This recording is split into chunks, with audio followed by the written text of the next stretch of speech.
देव भगवान की जय। श्री सीताराम सरकार की जय। श्री राधा रमण लाल की जय। श्री गौरी शंकर महादेव की जय। सभी दर्शकों और भक्तों को कोटि कोटि प्रणाम। सबको प्रेम भरा जय जय श्री राधे। सभी साधकों और उपासकों से प्रार्थना है, कृपया आज का सत्संग बहुत ही महत्वपूर्ण है, बहुत ध्यानपूर्वक आप सुने। निश्चित आपको जीवन में जो भी कठिनाइयाँ अनुभव करनी पड़ रही, जो भी क्लेश आपको अनुभव कर रहे हैं, वो सब आपके दूर होंगे। आपको वो आनंद अखंड शांति प्राप्त होगी जो कभी भी नहीं मिल सकती। चाहे आप जगत में कोई भी आश्रय लेके देख लें, कितना भी आप पुरुषार्थ करके देख लें, लेकिन आपको जो हृदय की शांति है वो बगैर भजन किए हुए, बगैर नाम जप किए हुए, जब तक आप भगवान की शरणागति नहीं स्वीकार करेंगे तब तक नहीं मिलती। ये बात आप समझ लें। हमारा हृदय कई विकारों से जलता रहता है, अच्छों का जलता है। जिनके पास बहुत भोग सामग्री है, जिनके पास बहुत संपत्ति है, वो भी जल रहे हैं इस आग से। यहाँ से लेकर स्वर्ग तक, ऊपर तक के लोग जहाँ बहुत अच्छे भोग हैं वहाँ भी जलते रहते हैं। जब तक हमको अपने इष्ट देव का, अपने स्वरूप का, अपने भगवान का अनुभव नहीं हो जाता तब तक दुख नहीं दूर होते, निश्चित मानिए। और हमें अपने इष्ट देव का अनुभव कैसे हो, उसका मात्र एक ही साधन है, भगवान नाम जप। भगवान नाम जप आप जितना करते चले जाएंगे उतना ही आपके हृदय में शांति, आनंद की स्फूर्ति होने लगेगी। स्फूर्ति का मतलब है अपने आप पल पल, हर एक क्षण आपके अंदर नए नए भाव जागृत हो जाएंगे।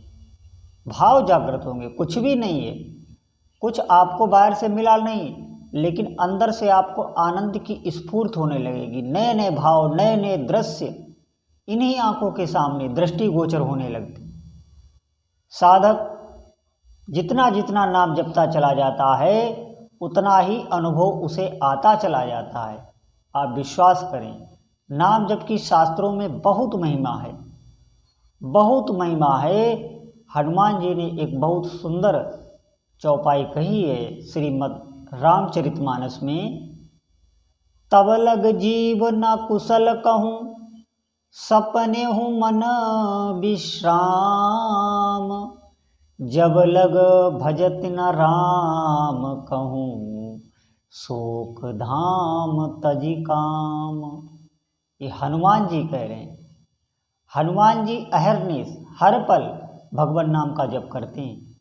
हनुमान जी के पास कौन सी सिद्धि नहीं है, हनुमान जी क्या नहीं कर सकते। हनुमान जी जब बालपन में ही वो सूर्य भगवान को निगल गए थे।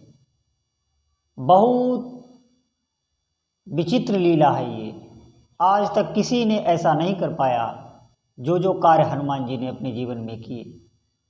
क्यों? हनुमान जी हर पल भगवान का नाम स्मरण करते रहते।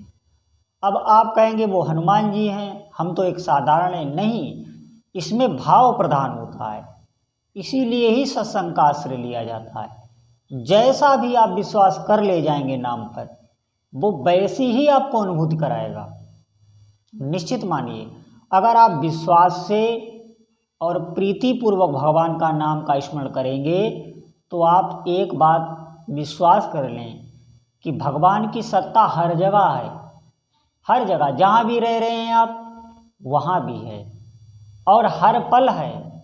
ऐसा कोई पल नहीं है जिस समय उनकी सत्ता ना हो, वो ना हो।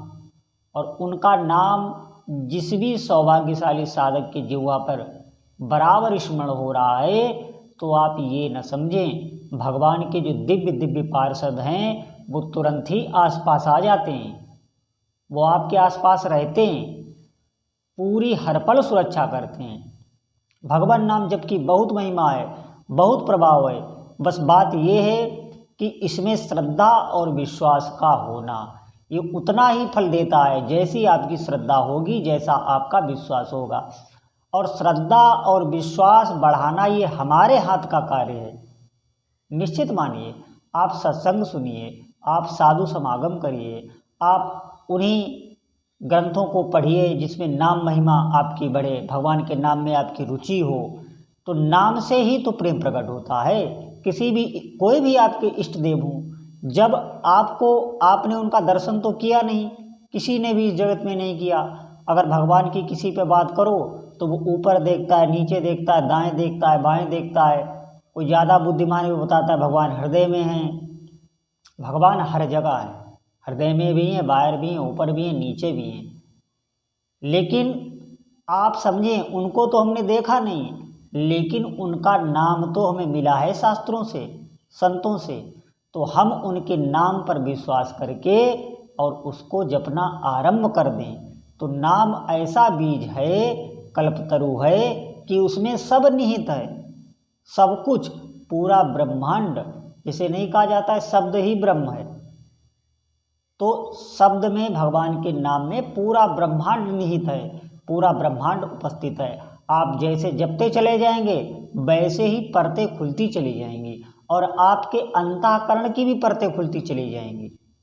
निश्चित मानिए, इस जगत का आकर्षण जो सभी व्यक्तियों के, चाहे जितने भी वो ज्ञानी ध्यानी बनते हों, सबके चित्त को आकर्षित कर लेता है।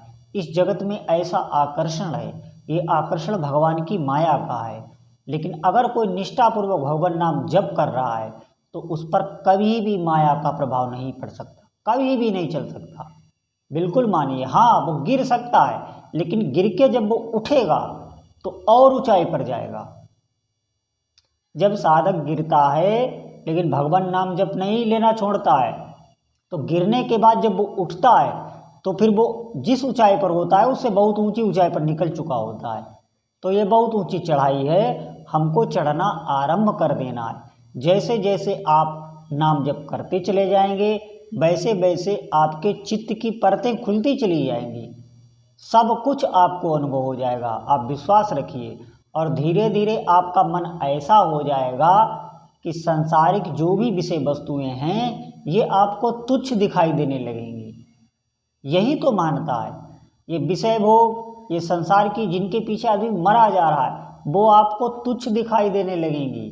ब्रह्मादि के भोग सब विषम लागत ताई, नारायण हरिचरण की लगन लगी है जा। विश्वास करें आप। देखिए, मैं आपको बता रहा हूँ, ये बहुत प्रचलित एक मैं कथा आपको बता रहा हूँ, मात्र बहुत छोटी सी है, आप बहुत ध्यानपूर्वक इसे सुन लेना। पुराणों में ये वर्णित है। एक पंडित जी भीख मांग रहे थे, बहुत विद्वान थे, प्रकांड विद्वान थे, लेकिन वो भिक्षा मांग रहे थे। और उधर से राजा की सवारी निकली, तो राजा ने मंत्री से पूछा, ये बहुत विद्वान पंडित जी, ये इनकी ये दुर्दशा क्यों, ये क्यों भिक्षा मांग रहे हैं? मंत्री से कहा, ऐसा नहीं होना चाहिए, मुझे ये दृश्य दोबारा ना दिखे, इनकी व्यवस्था कीजिए। तो मंत्री ने कहा, जी ऐसा ही होगा। मंत्री ने शाम को पंडित जी के घर गया और कहा कि आप इतने विद्वान होकर भिक्षा क्यों मांगते हैं? तो पंडित जी ने कहा, और मैं क्या करूं, ज्ञान की कहीं कोई कीमत तो है नहीं, तो मुझे भिक्षा ही मांगनी। तो उन्होंने कहा कि मैं आपको 1 स्वर्ण मुद्रा रोज दूंगा, आप हमारे लिए भगवान के नाम का कीर्तन करें। रोज ब्रह्म मुहूर्त में उठ के आप 2 घंटे हमारे लिए नाम का कीर्तन करें, मैं उसके बदले में आपको रोज 1 स्वर्ण मुद्रा दूंगा। पंडित जी करने लगे रोज। धीरे धीरे पंडित जी बहुत धनी हो गए। तो पंडित जी भगवान का नाम जब तो कर ही रहे थे नियम से, क्योंकि उनके अच्छे संस्कार थे, वो भक्ति युक्त थे पहले से ही, तभी वो कर पाए। तो नाम जप से उनकी आध्यात्मिक शक्ति बढ़ गई। पंडित जी के दिमाग में आया कि नहीं नहीं, उनका भजन में रस आने लगा। उन्होंने कहा नहीं, अब मैं भजन अपने लिए करूँगा। उन्होंने मंत्री से जाकर कह दिया कि आज से मैं नाम जप अपने लिए करना चाहता हूँ, मुझे आपकी स्वर्ण मुद्रा नहीं चाहिए। और पंडित जी अपने लिए जप करने लगे। पंडित जी का और भाव बढ़ा, तो उन्हें पंडितानी से कहा कि अब मैं जा रहा हूँ एकांत में भजन करने, मुझे आप आज्ञा दीजिए। क्योंकि गृह पत्नी से आज्ञा लेना जरूरी होता है। तो वो भी भक्ता थी, उन्होंने कहा हाँ करिए आप, अब धन की कोई कमी तो है नहीं, परिवार का पालन पोषण अच्छे से चल रहा है। पंडित जी एकांत में भजन करने लगे। पंडित जी का प्रकाश चारों तरफ छाने लगा, सब उनके दर्शन करने आने लगे। दिव्य दिव्य शक्तियाँ, अलौकिक स्वरूप हो गया उनका, ऐसा उन्होंने भगवान नाम जप किया। तो वही राजा उन पंडित जी के दर्शन करने आया उन्हीं मंत्री के साथ।